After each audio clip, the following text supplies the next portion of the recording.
Hi hello welcome to baby kitchen. ఇవాళ నోటికి ఎంతో కమ్మగా ఉండే గోంగూర మెత్తళ్ళు చేసుకుందామండి. వేడి వేడి అన్నంలోకి సూపర్ టేస్ట్ ఉంటుంది. పుల్ల పుల్లగా కారం కారంగా. Let's start. ముందు గోంగూర కట్ట తీసుకున్నాను. అలాగే ఒక టమాటో, 4 పచ్చిమిర్చి ముక్కలు, ఒక టీ గ్లాస్ నీళ్ళు పోసేసి స్టవ్ ఆన్ చేసి మీడియం ఫ్లేమ్లో ఉడికించుకుందాం గోంగూర అనేది. చూడండి, ఇలా ఉడికితే సరిపోతుంది. గోంగూర అంతా ఉడికేసింది. దీన్ని చల్లారబెడతాం. చల్లారిన తర్వాత దీంట్లో కొంచెం ఉప్పు వేసి మెత్తగా మెదిపేసి పక్కన పెట్టుకుందాం.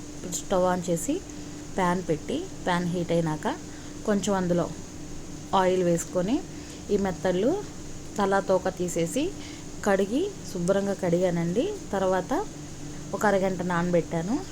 బాగా ఫ్రై చేసుకోవాలి ఆయిల్లో. బాగా ఫ్రై అయిన తర్వాత ఇందులో 2 పెద్ద ఉల్లిపాయ తరుగు, సన్నని తరుగు వేసుకొని బాగా కలుపుకొని ఇందులో కాస్త పసుపు, 1 టీ స్పూన్ ఉప్పు వేసుకుందాము. ఇవి ఉల్లిపాయలు మగ్గటానికి మాత్రమేనండి. కర్రీకి సరిపడా ఉప్పు గోంగూరలోనే వేసేసాను. వీటిని మూత పెట్టేసి ఎర్రగా వేపుకోవాలి మనం ఈ ఉల్లిపాయలని. చూడండి, ఎర్రగా వేగినాయి కదా మెత్తళ్ళు, అలాగే ఉల్లిపాయలు. ఇలా వేగిన దాంట్లో నేను కర్రీకి సరిపడా కారం వేస్తున్నాను. పచ్చిమిర్చి వాడాను కాబట్టి కారము 2 టీ స్పూన్స్ మాత్రమే వేస్తున్నాను.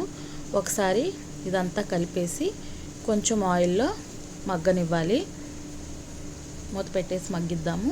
ఇలా మగ్గిన దాంట్లో ముందుగా మెదుపుకున్నాం కదండి ఆ గోంగూర మొత్తాన్ని అందులో వేసేసి బాగా మిక్స్ చేసుకుందాము.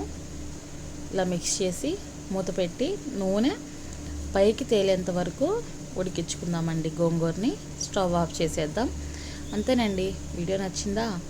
Like, share and subscribe. Thank you all.